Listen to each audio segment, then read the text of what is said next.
Welcome to the Mrs. R Relevant Daily Draft Podcast brought to you by the Draft Professor, joined by Will Thomas, Dalton Blackman, Randall Slifer. We are here to break down some wide receivers. But before we do that, Will, what is the biggest news on the coaching carousel right now?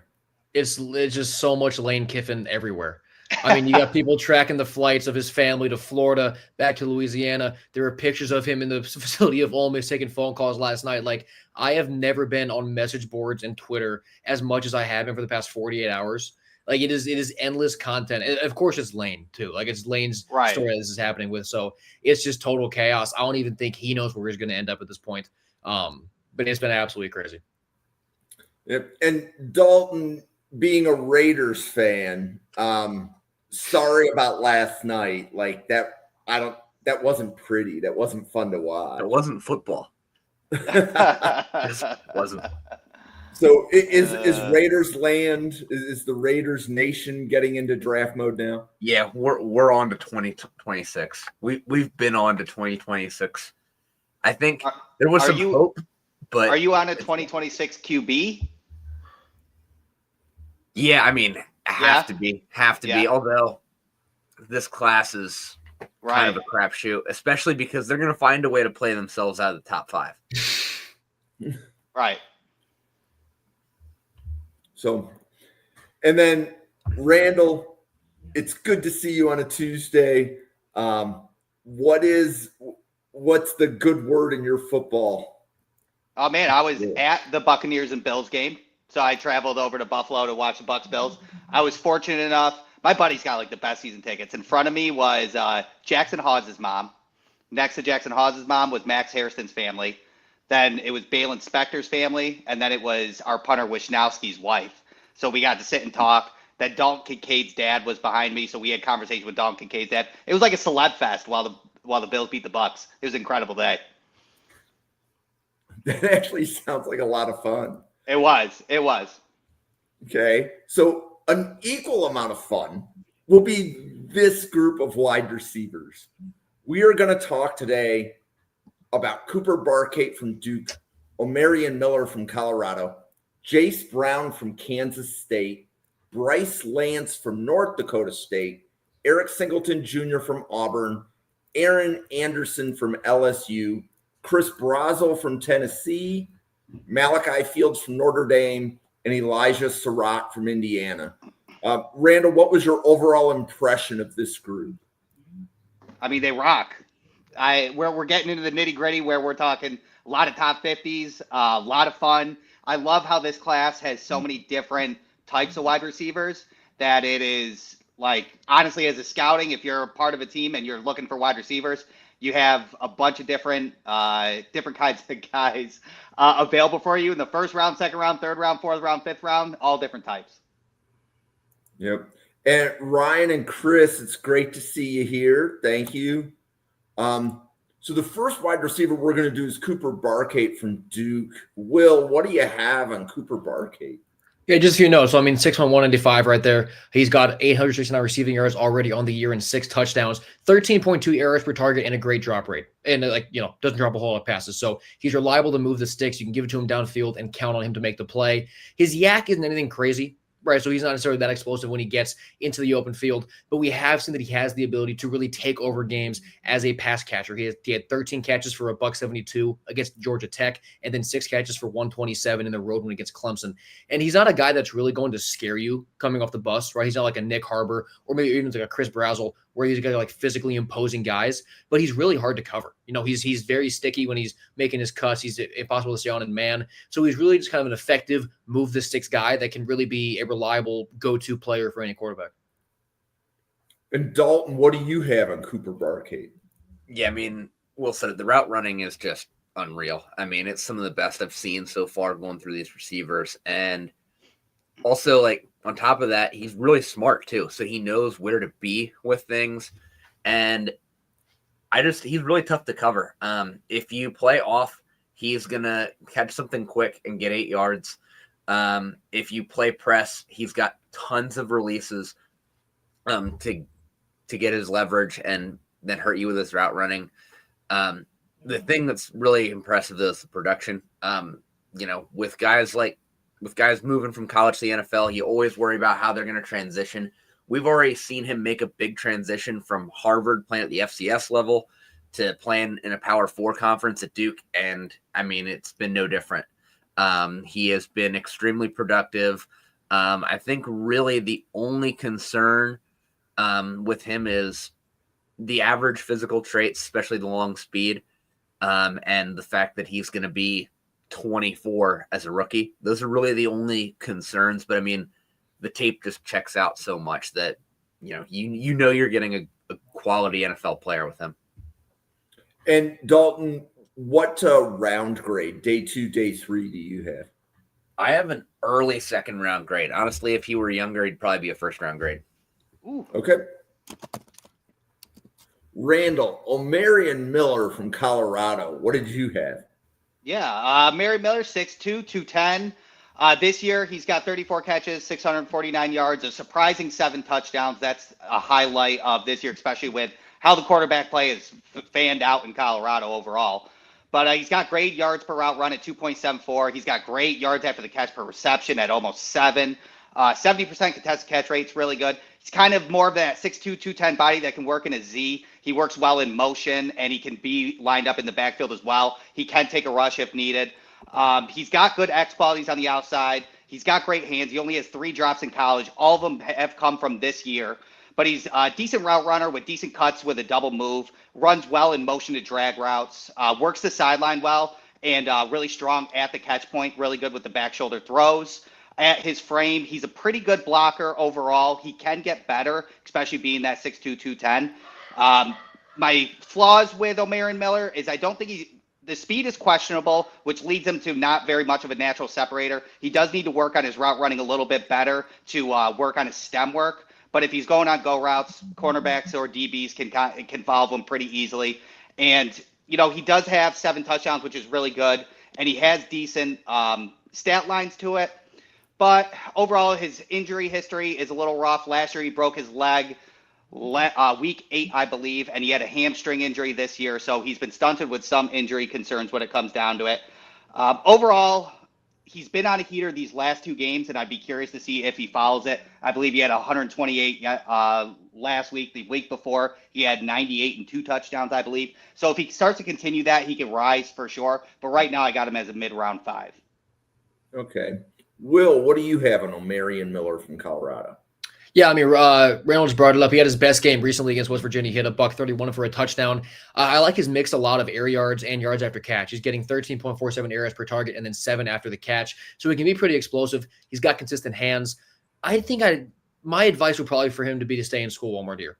Just kind of maybe get out of Boulder, just get to a spot where it's a little more of a more efficient offense where he can really shine. Because I do like those traits. The injury history is a problem like Reynolds just brought up.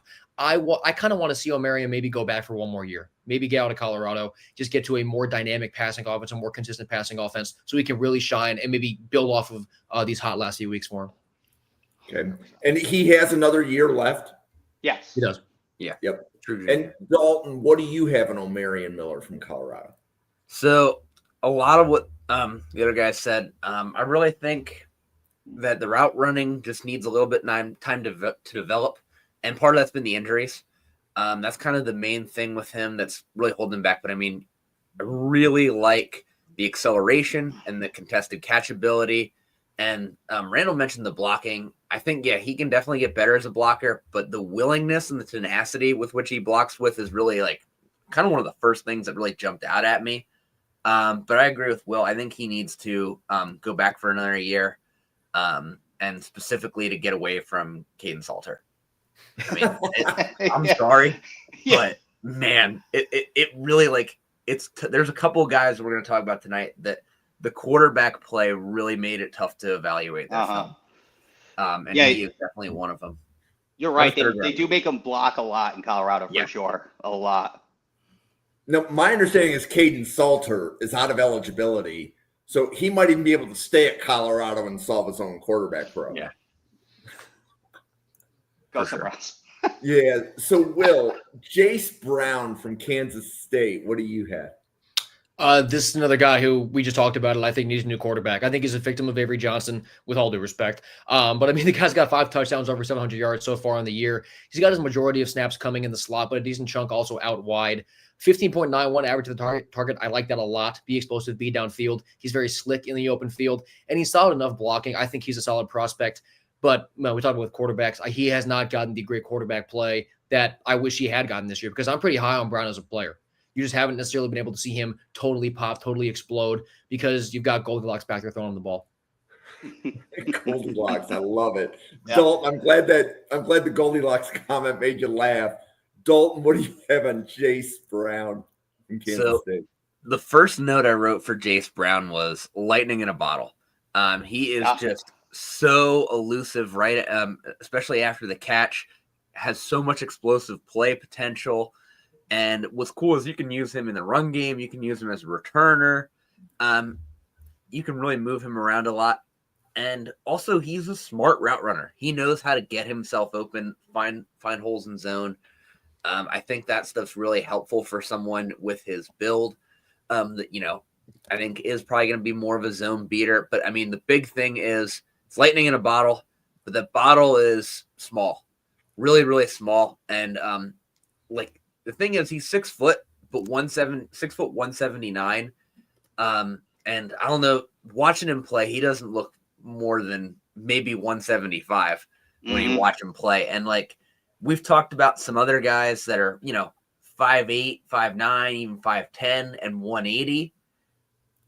But when you're 6 foot, right, under 180 is really, really slender to the point where it's just dangerous.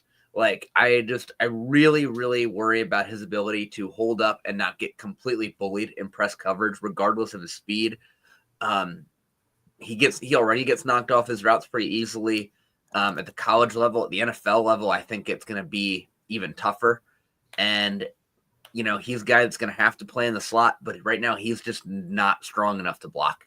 And if you're playing in the slot, you got to block. And that's kind of the tricky thing with him. I have a 4th round grade on him right now because I just think that there's a lot of limitations, even though I love his game. Randall, what's the breakdown on Jayce Brown? Yeah, definitely everything I agree with 100%. He's a 3-star prospect. My concerns with him, to echo with the route running, I do really like his route running a lot as well. I think his double moves are one of the top tier in this class for sure. And he really attacks DB space when he's running those routes to close on the DB, then break from him and create that separation. Really love that about him. The rushing is there. It was Arizona, I believe. He had a 60-yard rushing touchdown. That was impressive, slipping through crevices, kind of like James Cook-esque. Really love it. My big issue, other than that was not mentioned, is drops. He had 6 drops last year, 5 drops this year, both for an 11% drop rate. And each of the year he's had a fumble. So his hands are slippery. Combine that with his frame and his inability to block and who he is. I actually have him as a mid-round 5, round 6 guy. Okay. Bryce Lance from North Dakota State. Will, what do you have on Bryce Lance? I mean, he's unbelievably productive, right? His college career, you can't deny what he's been able to do. He's got 895 and 5 touchdowns on the year already, well on his way to another 1,000-yard season like he had last year. He's got 3 games over 100 yards so far this season, caught at least 3 passes in each game, so he's very reliable, right? He doesn't really disappear. You can't really take him out of the offense. And 19 yards per completion, he's incredibly explosive, like you'd expect for a bigger guy to be. You're able to throw the ball downfield, rely on him to win some of those jump balls. I like the mix of consistency and explosiveness a lot, because a lot of times you see guys who only have one or the other, right? Like a really fast rocket guy who can't really catch, or someone like Cooper Barkate who will be consistent, but he's not really explosive. Can't really get you super downfield all the time. So I'm excited to see what it looks like at the next level a lot, because being at NDSU, he hasn't gotten a ton of coverage. But I think he's a pretty good prospect. And I believe he received a Shrine Bowl invite already, if memory serves me correctly. Correct. Dalton, what do you have on Bryce Lance? So watching the tape on him was tricky, just because North Dakota State at this point, they just really out-athlete everybody. The offense doesn't always have a ton of structure to it. And I think it was just really tricky to evaluate how much is just him being, an NFL body playing against mostly guys that aren't going to be in the NFL. And it's going to be a huge step up in competition. The only tape we have against an NFL caliber corner that I was able to find was we did get to see him take some reps last year against Travis Hunter in that Colorado game. And in that Colorado game, the only time he was really productive is when he got to be in the slot away from Hunter. And now that's Travis Hunter. I mean, he locked up most guys, but I think that was kind of an example of once he is against NFL competition, it's hard to see how much he's going to actually dominate. And I think for me, the athleticism is good, but the long speed does concern me. I don't know if it's going to really, I think he's using his speed advantage a lot at this level, and I don't think he has the long speed to take advantage of at the next level. It's going to be very average in the NFL. And he's also just pretty raw as a route runner. I think really, and that's kind of the tricky thing because he's going to be 24 as a rookie. He's deceivingly old, when you look at where he's been, because he redshirted, and then this is his fourth year. I feel like he came back for another year for some reason this year, and I'm not really sure why. If he was going to stay at North Dakota State, I would have loved to see him do this year at a Big Ten school. But yeah, this was one where I was watching him, and I really didn't see much that impressed me with the tape that I feel like it's going to translate. I have a 6th round grade on him. Okay. So, Randall, this is Anthony Russo's wide receiver 1 coming out of summer. Is this okay, out of summer. I was going to say that changed. Yeah. I'm sure that's changed for Anthony, but where are you on Bryce Lance? And by the way, Randall, when I heard that Lance was wide receiver 1 coming out of the summer, I was looking forward to this podcast in June just to know what you thought of Bryce Lance. So yeah, he was my wide receiver 5 out of summer, I believe, which I agree with Dalton. He probably should have just declared. He had 17 touchdowns last year. I mean, the production was so insane that you could follow that up with some bowl game showouts and stuff like that, and probably at least begin to develop in the NFL as you go, because I do agree with both of you guys that he probably needs to develop in the NFL when it comes down to it, learning how fast the NFL is in that transition from that competition to the NFL competition, being able to handle that physicality and things like that. I think his route running is a little bit better than produce what we're talking about here. I think he decelerates really well for his size at 6'2", 209, so he's allowed to separate and show go routes at the same time. He doesn't really dip that much and tell at the stem, so a lot of DBs do. I would still think DBs would still have to honor that go route, and he can separate in his deceleration on ins and outs and comebacks. Love his hands. I love his body control on the sideline. He understands 2 feet in bounds already. He's very comfortable with that. He can high point the ball. He does a really good job of vertical. Cuts at full speed. He does have a full route tree, including a whip route. Still does need to fine tune it all, but he's running them, which is good to start. And obviously, as we talked about, he needs to develop. So when it comes down to it, I right now have a late 4th on him because I think who he is and what he's capable of, I think somebody will take a flyer on the 4th. And I think if he goes to the Senior Bowl or the Shrine Bowl, and when he can go up against actual corners that are going for the draft, that will really tell the story of where he might go in the draft. Okay. So, Will, Eric Singleton Jr. from Auburn, 5'10", 180. What else do you want to tell everybody about Eric Singleton? Another bad quarterback situation. I mean, Auburn's offense is just brutal. I thought Singleton and Coleman, they're going to be an incredible receiver duo coming into the season, and they still kind of are. But I mean, Singleton, he's only got 481 yards and 3 scores on the year. A guy like him, I was hoping he'd have a lot more production at this point. And he really should be a yak guy, right? Given his size, he lines up in the slot all the time. Only 5.43 on average after the catch, which is very middle of the pack, and just 6 air yards per target. So he hasn't really been able to unlock, right? We saw at Georgia Tech, he kind of unlocked that offense. He'd catch the ball closer to the line of scrimmage, but then he'd be very explosive. He hasn't had that being at Auburn this year. But no real drop issues and nothing really special blocking, which isn't ideal, obviously, looking at his frame. I would expect he doesn't come out this year, though, because in the preseason, I would have told you, yeah, he's going to go pro this year after this great season. Auburn has totally fallen apart offensively. So I think he has to maybe not go somewhere else, but just be into a better situation offensively, which I think Auburn will have next year. But for Singleton, I would say he should go back also because I think he projects as a really good slot guy, really good lightning bolt kind of kid. But this year's hasn't quite been there. Dalton, what do you have in Eric Singleton Jr.? Yeah, I agree with Will on the slot projection. I think he could be a very, very good slot in the NFL. I mean, that's kind of mostly what he's going to be limited to at the NFL, I think. But I really do like the fact that, one, he is dangerous with the ball in his hands. I think the yards after catch has kind of gone down, hasn't been as good as it should be. And I think there's a reason behind it that's correctable. I'll talk about that in a second. But I do think he's a willing blocker. And I think that plus being able to be used as a runner, having that kick return experience is exactly what teams are going to be looking for in a guy that is going to just be a pure slot guy. And I think the biggest thing that he needs to work on right now is, he needs to get stronger. And also one thing that'll help him, I think, get more of that yak is coming back to the ball on his comeback routes. He uses his speed to set up that comeback route so much, but then when the ball's coming to him, he just kind of sits there on it a lot. And that allows, one, the defender to get into him, possibly break it up. And two, it just keeps him from being able to have that space to then try to make a guy miss and take advantage of his speed. So I think if he can just start working his way back to the ball, he's going to create a lot more space for himself. But I think that's something that you could very easily correct at the next level with coaching. I have an early third-round grade on him right now if he does come out this year. Randall, where are you on Eric Singleton Jr.? I agree. I think he has the potential to stay in school if he'd like to as a junior. And I do. And if he does declare, I'm with Dalton on it, where I have a second-round grade on him, a late second-round grade, for the fact of I think they will see the Georgia Tech and notice that his drop-off in stats in Auburn weren't because of him. It was because of the offense for sure.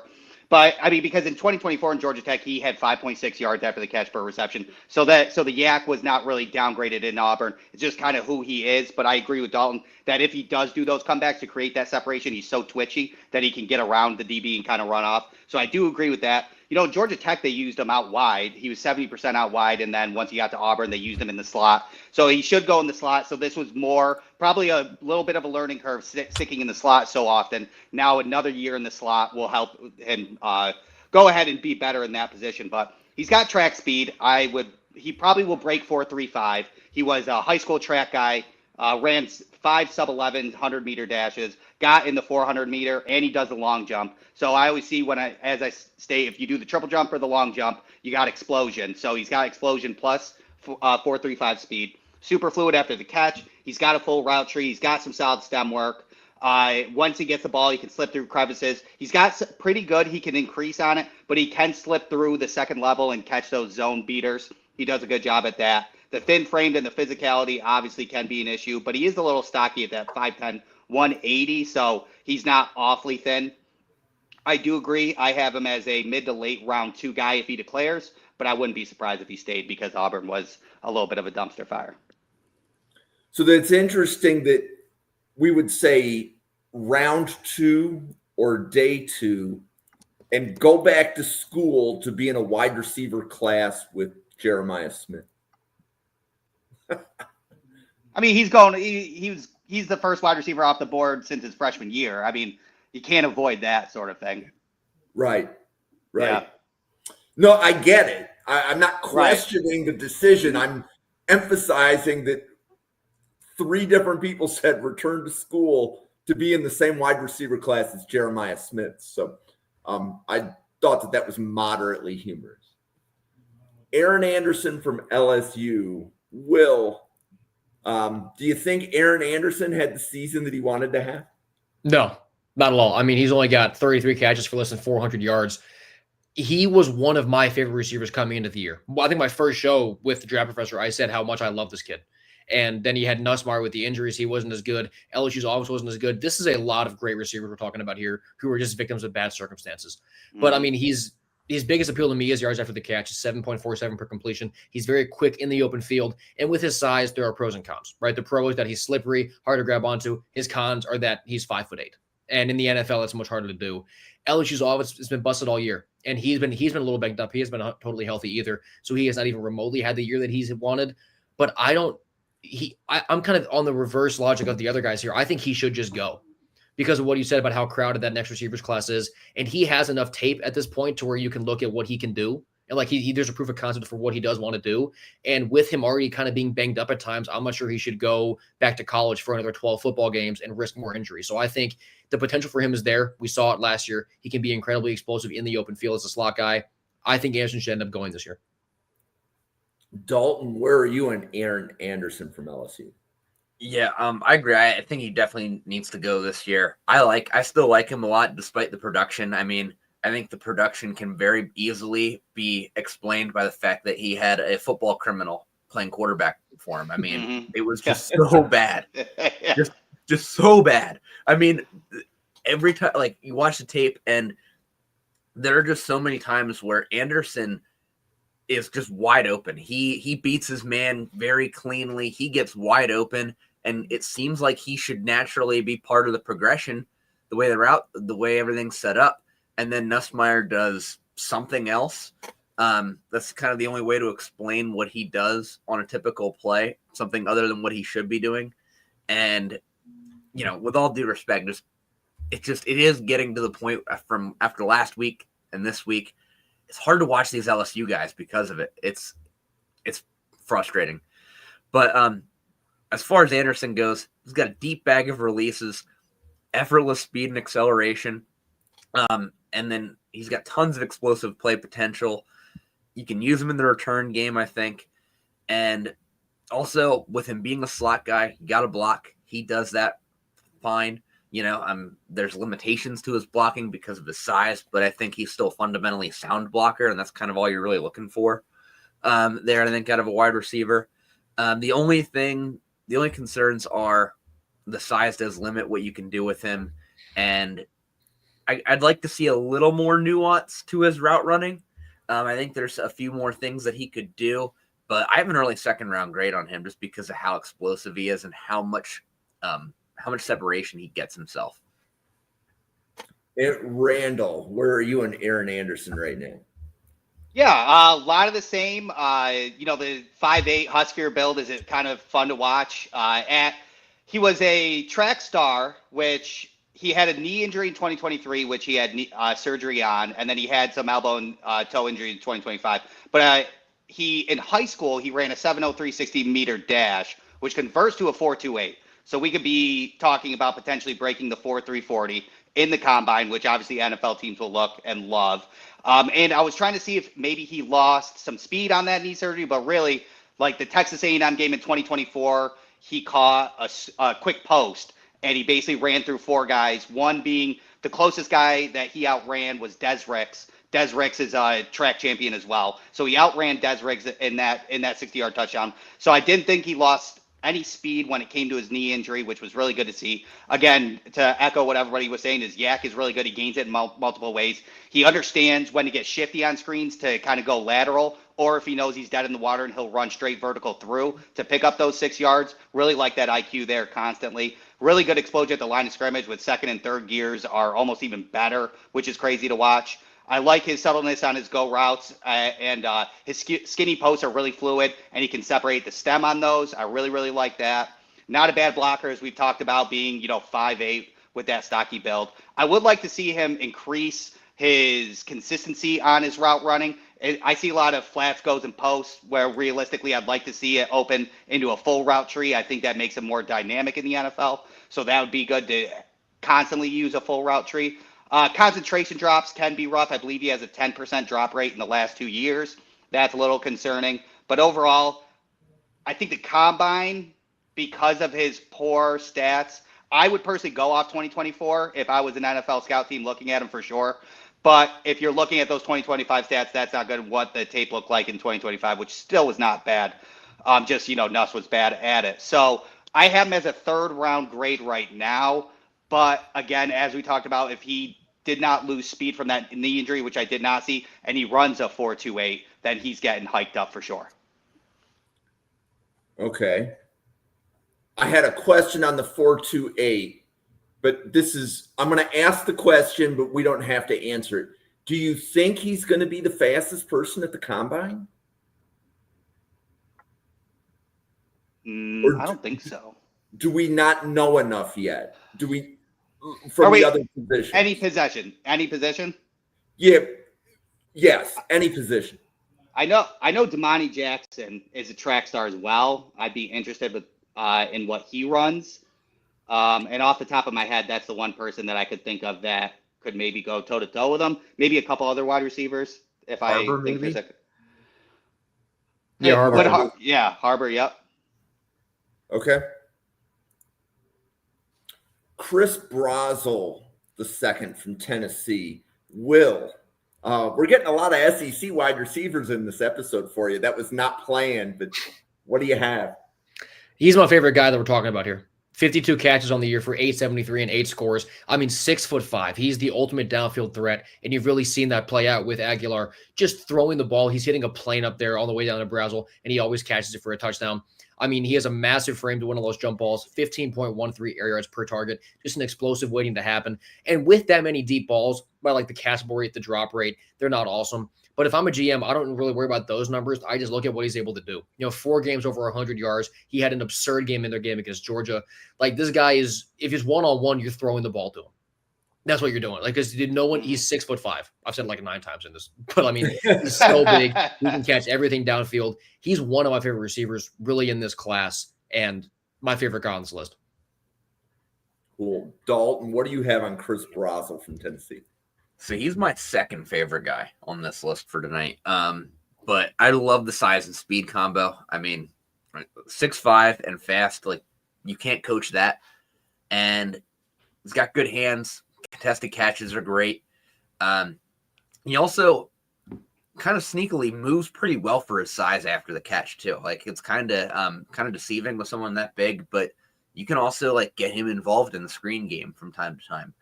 And another thing I like is the route running does stem his routes really well, which is nice to see. He kind of sets things up and creates some separation for himself. Not that he needs it, because again, 6'5". I think the main concerns I have are he's a little skinny, and he can kind of get bumped off his routes pretty easily.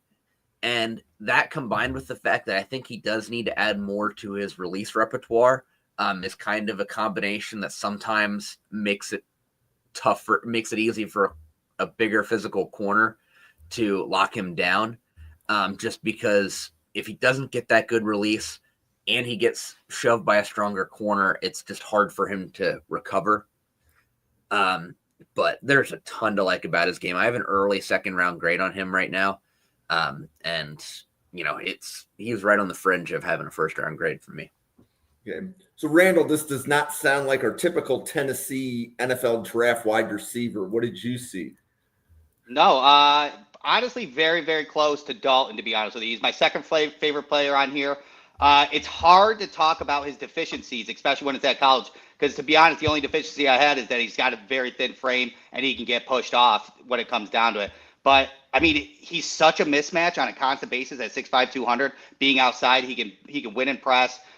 His deceleration is pretty wild. It looks like his bottom half's not detached from his first half. He doesn't dip a lot. He can just slow down with his legs, which is super impressive. He has incredible body control. He can catch. He has such a large catch radius and a natural hands catcher that his radius is so large, and he's constantly catching those types of balls.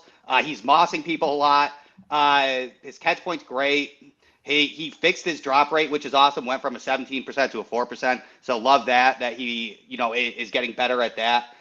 Being able to stop at a dime, he can block at 6'5", 200. There's not much bad to talk about Chris Brazzell the second, to be honest with you.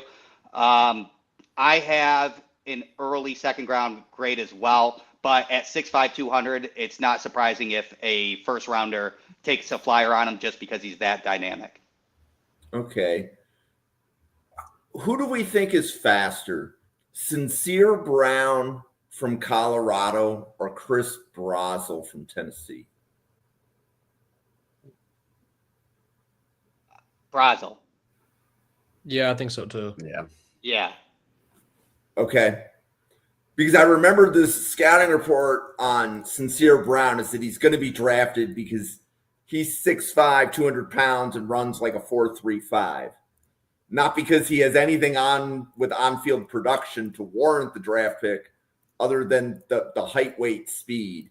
So we're thinking Brazzell is a faster and more productive version of Sincere Brown. I think so. That's probably why you're at Tennessee and Brown's at Colorado. Fair point. Yeah. Sincere could be faster, I guess. I have, like, in my notes, I have 4.35 speed with 6.5 height. So maybe he's faster, but that doesn't really matter. And Sincere Brown's at 190. So that's thin. Right. Okay. Just making sure I hear everything right. Malachi Fields from Notre Dame. Will, what did you think? He's pretty similar to Brazzell, except for he's got like 30 more pounds where he can really fight back against those DBs. I love the consistency of his hands. I think he's got a really good drop rate, and he's a good enough of an athlete where they have him on kick returns, right? So that kind of speaks to what the guy can do with the ball in his hands. He's a great downfield guy, over 15 air yards per target, and the blocking doesn't feel like a liability to me. You know, I feel like he's strong enough whenever he does have to block. So he was the guy who I was kind of going back and forth with on Brazzell if he was my 1 or my 2. I put him at 2, but Fields is a really, really good player with a lot of upside. Dalton, what do you have on Malachi Fields? So the size speed combo is great. But unlike Brazzell, because he's not quite as fast as Brazzell, when he doesn't win on the release, he just beats his guy with speed. Fields instead just bullies his defender. He just uses his size and strength and just absolutely bullies, dominates contested catches. He gets whatever leverage he wants because he just takes it. And it's nice to be able to do that. Don't know how well it translates to the next level, but he does have great hands, great football IQ. I think he's a converted quarterback.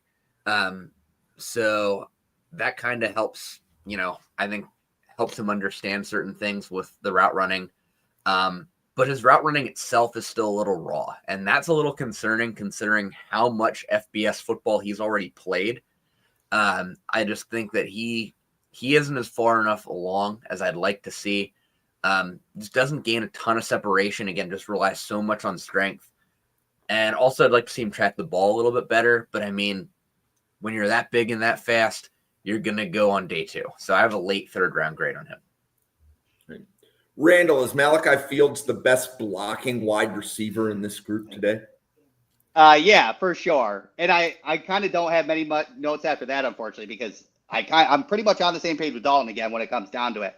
Is his large catch radius with his frame is elite, high pointing the ball with his athleticism. His catches versus Pittsburgh were just like one of the funnest highlight reels you could possibly watch. So much fun to watch that. Only has 3 drops in the last 2 years, which is great, but he has 3 fumbles in the last 2 years. Handles physicality obviously very well. Release at the line of scrimmage is good, and can use shiftiness while bodying his DBs, which is what he does. Contested catch is a lot of the name of the game for his field, and he's just not a natural separator with difficulty to find actual true separation. I don't think that skill set is going to transfer well to the NFL overall, and that's where my issue is. But again, I think he'll at 6'4", 223, he's going to run a really good 40. He's and the tape will prove his athleticism at the combine. So in my notes, I have end of round 3. Okay. And ironically, I think Fields was end of round 3 coming out of the summer, right? Just fringe top 100 player. So I think the consistency speaks volumes. Okay, the theoretical star of the show is Elijah Sarratt from Indiana, 6'2", 213 pounds. Will, what did you like about Elijah Sarratt? It was interesting because he doesn't really jump off the page at all metrically if looking at the stats, but he's always catching touchdowns. He got 600 yards, 10 scores already on the year. He's had a few injuries this year. He missed that game against Penn State, but when he's right, he just produces. He had 156 yards versus Iowa and 121 in that win up in Eugene against Oregon. He has the ability, obviously, to be the go-to guy really in any offense. He hasn't had to be with the Hoosiers and the other guys that they have, but when they do go to him, it's very clear that he's one of the best athletes and best receivers in the sport and in this class specifically. I think he's a really, really good prospect. His size is good. His production is very good too. Sarratt's a hell of a player. Dalton, what do you have on Elijah Sarratt? Yeah, so this was my favorite player out of this group by far. Extremely elusive route runner. I mean, the tape is funny at times with how much he just completely loses guys. And he also, on top of how well he can beat man, he does really have a good feel for where to sit versus zone. And on top of that, he moves well after the catch. He's sure-handed. He just kind of does everything that you want him to do. He's also a willing blocker. He's got good alignment versatility. He can release really well. My comp for him right now is almost like I think his floor is like a Puka light almost. I mean, kind of just a guy that I think, not going to wow you with any physical traits. But the man produces consistently. And I mean, he's going to be a very productive NFL player. He's a guy that I think you can really make the focal point of your offense. The only real concern I had, other than like the average physical traits or the average to above average physical traits and the play strength, was just with the strength issues sometimes coming up is when he allows the ball to get into his body a little bit too much. And that does allow defenders to kind of get their hands in. That's kind of the only time you see him not catch the ball, is because he just lets the ball into his body a little bit instead of reaching out and snagging it. And that allows that hand to get jammed in to break up the ball. But I mean, other than that, there's not much to not like about him. I have a first-round grade. Nice. Randall, where are you and Elijah Sarratt right now? Yeah, he's my wide receiver 5, first round grade as well. And I literally said in my notes, a team like the Rams would turn this guy into superstar just like Puka sort of thing. Agreed at that 100%. Said his drops are I put drops, but his PBUs on him are relatively easy ones because it lets the ball get into his numbers and then a DB can take it. 100% there. In my opinion, Sarratt has the highest floor in the wide receiver class right now. He does all his route running is methodical. He gets to his points. His timing's good. Great nuance to his route. Has a full route tree. Has a nasty whip route, a nasty reverse whip route that turns into a slant. Love all that. Those are my favorite ones. Again, sits well in zone. His deceleration is solid. He sets up. He knows how to set up his DBs. He does his work for it, and he can really burn them with natural separation. And then add that to how strong he is in contested catch situations. He's just going to become an absolute reliable target for any quarterback that he's going to get in there. His yards per route run speak for itself. Both years at Indiana are 2.75. He's got good contested catch. All 4 years he's had production. At St. Francis he did, at JMU he did, now at Indiana. He was a 0-star prospect turned into a 4-star transfer. He's putting in that work. You love to see that. That mentality's there. So he's my wide receiver 5. Right past Casey Concepcion and first round grade. So you have him higher than Casey Concepcion? No, that's what I heard. He's my wide receiver. Casey's wide receiver 4, Sarratt's Got wide it. receiver 5. I wouldn't be surprised, like Emeka Egbuka is doing so well, that we see Elijah Sarratt outperforming in the rookie year because he has such a high floor. Okay. And that is all the receivers for today. So, Will, do you want to let everybody know about all of the college football content and other things that you do? Yeah, so I'm on Twitter on W Thomas Sports. It's a lot of coaching carousel stuff. I literally can't stop looking at message boards. I have a headache every time. But it's a lot of fun. And then Tailgate Talk SEC on YouTube, podcast, everywhere else. Are doing recaps, previews, all that. But this is a very hectic time to be in front of my computer. Dalton. So yeah, follow me on Twitter at Blackman_Dalton. And then I do my writing over at the Raider Ramble. It's mostly Raiders, draft, and AFC West stuff. And then you can also catch some podcasting. I do some gambling content and NFL draft content over at Degenerate Sports Network. Randall. All right, yeah, at Randall Slifer. You can find me on Twitter or Blue Sky. I'm with a Do Champions on Monday nights at 8:30 Eastern, 7:30 Central. We do Buffalo Bills podcast. I also write for TMNBS Media for Arkansas Razorbacks, the NFL Draft, and the Buffalo Bills. And then obviously Draft Professors on Tuesday and many more once the season ends, and we're going to have a lot of fun in between before the draft.